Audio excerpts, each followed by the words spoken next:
प्रातः सुबह का जब भोजन होता है तो वो तृप्ति देता है, और जब तृप्ति मिलती है तभी सकारात्मकता आती है। तो जीवन में सकारात्मकता के लिए भोजन भी उतना ही जरूरी है जितना सत्संग है।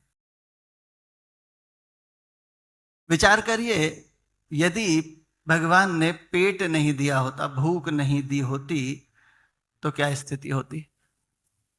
समाज कैसा होता अगर पेट नहीं होता तो? कई लोगों ने कहा कि बहुत अच्छा होता,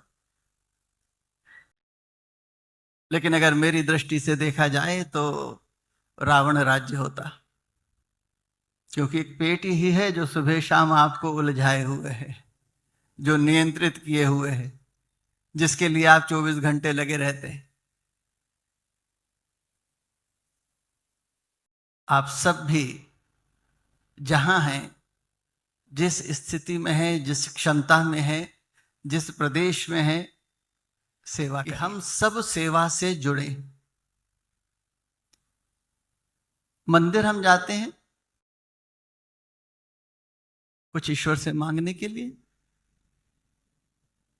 लेकिन अधिकांश लोग मंदिर जाते हैं पापों के प्रक्षालन के लिए।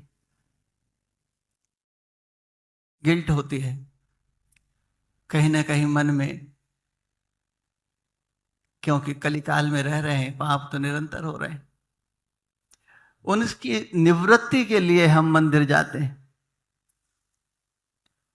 और आपको बताऊं कि कलिकाल में सबसे सरल साधन है सेवा।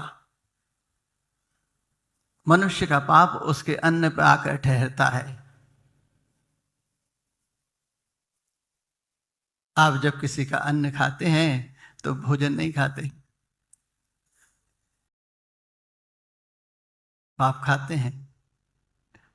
इसीलिए हमारे यहां परंपरा है, कहीं भी आप भंडारा देखेंगे संतों के यहां, तो पंगत लगने से पहले ही कीर्तन शुरू हो जाता है और अंत तक कीर्तन चलता है जब तक भोजन परोस नहीं दिया जाता।